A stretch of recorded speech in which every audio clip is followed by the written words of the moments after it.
আসসালামু আলাইকুম। সংবাদে আপনাদের সবাইকে স্বাগত জানাচ্ছি। আমি ফিরোজ তোহা। শুরুতেই আরবে কেবলস সংবাদ শিরোনাম। আবারও মধ্যপ্রাচ্যে ভয়াবহ তৃতীয় বিশ্বযুদ্ধ শুরু হয়ে গেছে। দখলদার ইসরায়েলি বাহিনী এবং মার্কিন যুক্তরাষ্ট্রের এই সন্ত্রাসীদের কোনোভাবেই ছাড় দিচ্ছে না ইরান। নতুন করে মার্কিন যুক্তরাষ্ট্রের সন্ত্রাসী হামলার প্রতিরোধ করেছে ইরানের ইসলামী বিপ্লবী গার্ড বাহিনীর সদস্যরা। এই পরিস্থিতিতে মার্কিন যুক্তরাষ্ট্রের এই সন্ত্রাসী কার্যক্রম পুরোদমে ধসিয়ে দিয়েছে ইরানের ইসলামী বিপ্লবী গার্ড বাহিনীর সদস্যরা। চলছে হামলার পর হামলা। আর এরই মাঝে আমাদের হাতে এসে পৌঁছেছে এই যুদ্ধের সর্বশেষ গুরুত্বপূর্ণ সবথেকে তাজা আপডেট সংবাদ আপনাদের জানিয়ে দিব। প্রথমেই জানিয়ে দিব, কুয়েতের আকাশে ক্ষেপণাস্ত্র, মার্কিন ঘাঁটিতে হামলার দাবি ইরানের। কুয়েতের সেনাবাহিনী আজ ক্ষেপণাস্ত্র ও ড্রোন হামলার শিকার হওয়ার কথা জানিয়েছে, তবে এগুলো কোথা থেকে নিক্ষেপ করা হয়েছে তা নিশ্চিত করা হয়নি। মার্কিন ঘাঁটি লক্ষ্য করে পাল্টা আঘাত আনার বিষয়ে ইরানের এক দাবির পর কুয়েতে হামলার কথা জানালো।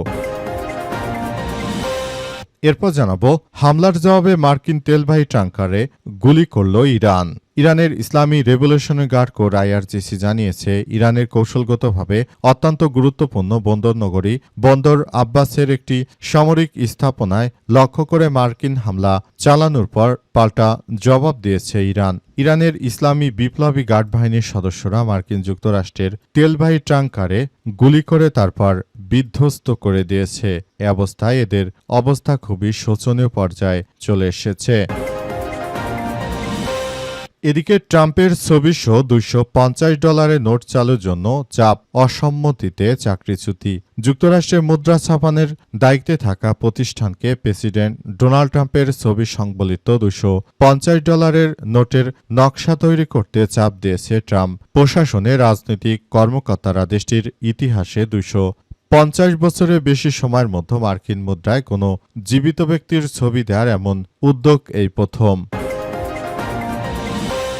জানাবো, রেড রোডে ঈদের জামাতে বাধা পশ্চিমবঙ্গ সরকারের। কলকাতায় দীর্ঘ 48 বছর পর প্রথা ভেঙে এবার ঈদের প্রধান জামাত অনুষ্ঠিত হল ব্রিগেড প্যারেড গ্রাউন্ডে। এতদিন ধরে 100 বছর ধরে মুসলিমরা নামাজ পড়ে আসছিল রেড রোডে, তবে শুভেন্দু সন্ত্রাসী ক্ষমতা আসার পর সেখানে আসলে মুসলিমদের নামাজ পড়তে দেয়া হয়নি। পুরোপুরি নতুন জায়গায় এবার নামাজ পড়া হচ্ছে। এবং সর্বশেষ জানাবো, মির্জাগঞ্জে প্রবাসীর লাশ উদ্ধার। মির্জাগঞ্জের এক প্রবাসীর ঝুলন্ত অবস্থায় থেকে তাকে উদ্ধার করেছে পুলিশ। দুপুরে উপজেলা দক্ষিণ আমরাগাছিয়া গ্রামের দাসের ভাঙা এলাকায় এই ঘটনা ঘটে। বিষয়টি নিয়ে এলাকায় চাঞ্চল্যের সৃষ্টি হয়েছে। নিহত প্রবাসীর নাম ইমরান হোসেন সবুজ, বয়স 28। তিনি উপজেলার আমরাগাছিয়া ইউনিয়নের দক্ষিণ আমরাগাছিয়া গ্রামের হারুন হাওলাদারের ছেলে। প্রিয় দর্শক, এতক্ষণ শুনছিলেন সংবাদ শিরোনাম, এবারে বিস্তারিত। তবে তার আগে বন্ধুরা, অনুরোধ থাকবে এই সংবাদটিতে একটি লাইক দিন। এই চ্যানেলে আপনি নতুন হয়ে থাকলে আমাদের সংবাদটি দেখতে দেখতে চ্যানেলটি সাবস্ক্রাইব করে রাখুন। কমেন্ট করে বন্ধুরা আপনার মূল্যবান মতামত জানিয়ে দিন আপনি বিশ্বের কোন দেশ থেকে বা বাংলাদেশের কোন স্থান থেকে আমাদের সংবাদটি দেখছেন এবং শুনছেন। আর বন্ধুরা, সংবাদটি আপনার সোশ্যাল মিডিয়া ফেসবুকে শেয়ার করে বন্ধুদেরও দেখার সুযোগ করে দিন। আজকের সংবাদ সম্পর্কে আপনার মূল্যবান মতামত কমেন্ট করে জানিয়ে দিন আপনি বিশ্বের কোন দেশ থেকে বা বাংলাদেশের কোন স্থান থেকে আমাদের সংবাদটি দেখছেন এবং শুনছেন। আর গাজা যুদ্ধে আপনি যদি নিরীহ ফিলিস্তিনিদের ভালোবেসে থাকেন বন্ধুরা, সেটি কমেন্ট বক্সে কমেন্ট করে জানিয়ে দিতে পারেন। এবারে বিস্তারিত। কুয়েতের আকাশে ক্ষেপণাস্ত্র, মার্কিন ঘাঁটিতে হামলার দাবি ইরানের। কুয়েতের সেনাবাহিনী আজ ক্ষেপণাস্ত্র ও ড্রোন হামলার শিকার হওয়ার কথা জানিয়েছে, তবে এগুলো কোথা থেকে নিক্ষেপ করা হয়েছে তা নিশ্চিত করেনি। মার্কিন ঘাঁটির পরে পাল্টা আঘাত হানার বিষয় ইরানের এক দাবির পর কুয়েত হামলার কথা জানালো। এর আগে বৃহস্পতিবার ভোরে যুক্তরাষ্ট্র ইরানে নতুন করে হামলা চালায়। জবাবে তেহরান পারস্য উপসাগরে হরমুজ প্রণালীতে বিদেশি জাহাজ লক্ষ্য করে গুলিবর্ষণ করেছে। এরপরই কুয়েত ড্রোন ও ক্ষেপণাস্ত্র হামলার কথা জানায়। সামাজিক যোগাযোগ মাধ্যম এক্সে দেয়া পোস্টে কুয়েতি সেনাবাহিনী লিখেছে, তাদের বিমান প্রতিরক্ষা ব্যবস্থা বর্তমানে আকাশসীমা ধেয়ে আসা শত্রুদের ক্ষেপণাস্ত্র ড্রোন মোকাবেলা এবং তা ধ্বংস করতে সক্রিয়ভাবে কাজ শুরু করেছে। সামাজিক যোগাযোগ মাধ্যমে দেয়া ইরানের রাষ্ট্রীয় সম্প্রচার মাধ্যম IRIB-র এক প্রতিবেদনে উল্লেখ করা হয়েছে, দক্ষিণাঞ্চলে বিমান হামলার জবাবে বৃহস্পতিবার একটি মার্কিন সামরিক ঘাঁটি লক্ষ্য করে পাল্টা হামলা চালিয়েছে ইরানের ইসলামী বিপ্লবী গার্ড বাহিনীর সদস্যরা। তারা মার্কিন যুক্তরাষ্ট্রের এই সন্ত্রাসী কার্যক্রমগুলোকে কোনোভাবেই তারা মেনে নেবে না। তারা পুরোপুরি যেভাবে কার্যক্রম চালাচ্ছে মার্কিন যুক্তরাষ্ট্রকে একদম ধসিয়ে দিয়েছে তারা, সেজন্য তারা পুরোপুরি প্রস্তুত এবং তারা যুক্তরাষ্ট্রের এই সন্ত্রাসী কার্যক্রমগুলোকে মাটির সঙ্গে মিশিয়ে দিচ্ছে বলে এমন তথ্য সামনে এসেছে এবং তারা একইভাবে কার্যক্রম চালিয়ে যাচ্ছে। দখলদারদের শিক্ষা দিয়েছে ইরানের ইসলামী বিপ্লবী গার্ড বাহিনীর সদস্যরা। হামলার জবাবে মার্কিন তেলবাহী ট্যাঙ্কারে গুলি IRGC-র। আলহামদুলিল্লাহ, ইরানের ইসলামী বিপ্লবী গার্ড বাহিনীর সদস্যরা জানিয়েছে যে তারা যে কোনো মূল্যে মার্কিন যুক্তরাষ্ট্রের এই সন্ত্রাসী কার্যক্রমগুলোকে প্রতিহত করবে। সেজন্য তারা এমন কার্যক্রম হাতে নিয়েছে যেগুলো দেখে মার্কিন যুক্তরাষ্ট্রের মাথার ঘুম হারাম হয়ে গেছে।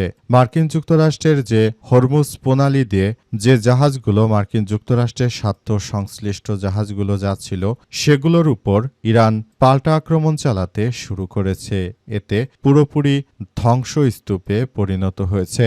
মার্কিন যুক্তরাষ্ট্রের এই সন্ত্রাসী কার্যক্রমগুলো এমনভাবে চালানো হচ্ছিল, মনে হচ্ছে যে সারা পৃথিবীর বুকে তারা এমন ধরনের কার্যক্রম চালাচ্ছিল সেগুলো পুরোপুরি নস্যাৎ করে দিয়েছে মার্কিন যুক্তরাষ্ট্র। তারা দখলদারদের বিরুদ্ধে ইতিহাসের সবথেকে ভয়াবহ আক্রমণ চালিয়েছে।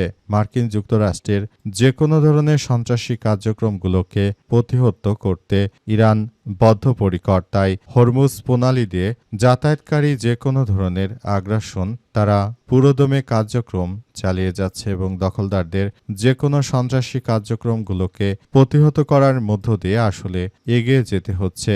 সবকিছু ধ্বংসস্তূপে পরিণত হচ্ছে। মার্কিন যুক্তরাষ্ট্রের এই সন্ত্রাসী কার্যক্রমগুলো কোনোভাবেই মেনে নেওয়া হবে না এবং এগুলো সবকিছু ধ্বংসস্তূপে পরিণত হচ্ছে। যুক্তরাষ্ট্র এমনভাবে কার্যক্রম চালাচ্ছে তার প্রতিটি পদক্ষেপই ভেস্তে দিচ্ছে ইরান। ট্রাম্পের $250 নোট চালুর জন্য চাপ, অসম্মতিতে চাকরিচ্যুতি।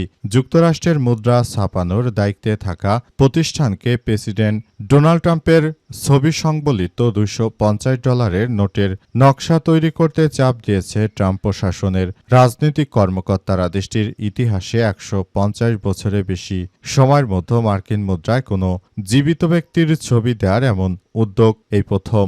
এই রাজনৈতিক চাপের বিরোধিতা করায় খেসারত দিতে হয়েছে ব্যুরো অব এনগ্রেভিং অ্যান্ড প্রিন্টিংয়ের BEP প্রধান নারী পরিচালক প্যাট্রিসিয়া প্যাটি সলিমেনকে। আইনি এবং পদ্ধতিগত আপত্তিকর কথা তোলায় গত এক মাসে তাকে আকস্মিকভাবে পদ থেকে সরিয়ে দেওয়া হয়েছে।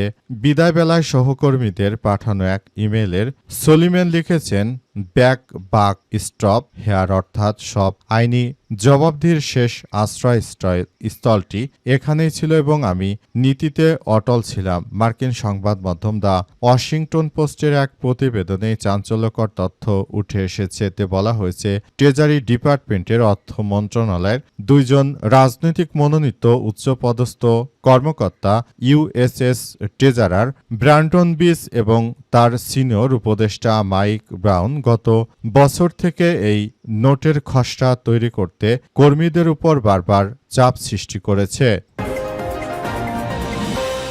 রেড রোডে ঈদের নামাজে বাধা পশ্চিমবঙ্গ সরকারের। কলকাতায় দীর্ঘ 48 বছরের প্রথা ভেঙে এবার ঈদের প্রধান জামাত অনুষ্ঠিত হল ব্রিগেড প্যারেড গ্রাউন্ডে। এতদিন শহরের ঐতিহ্যবাহী রেড রোডে ঈদের নামাজ অনুষ্ঠিত হতো, এবার সেই আয়োজন সরিয়ে নেওয়া হয়েছে ব্রিগেডে। সকাল থেকেই গোটা এলাকা ঘিরে ছিল কড়া নিরাপত্তা ব্যবস্থা।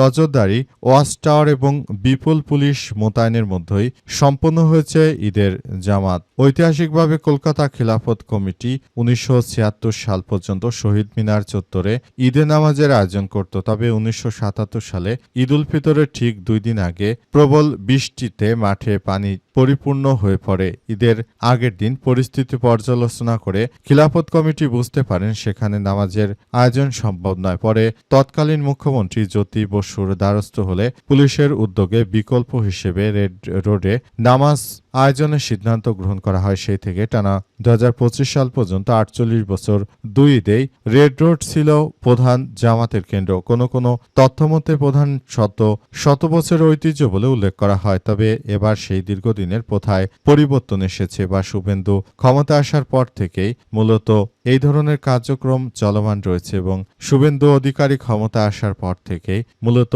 ভারতের এই নামাজ পড়ায়ও বিধিনিষেধ আরোপ করেছে ভারতের এই হিন্দুত্ববাদী সন্ত্রাসীরা।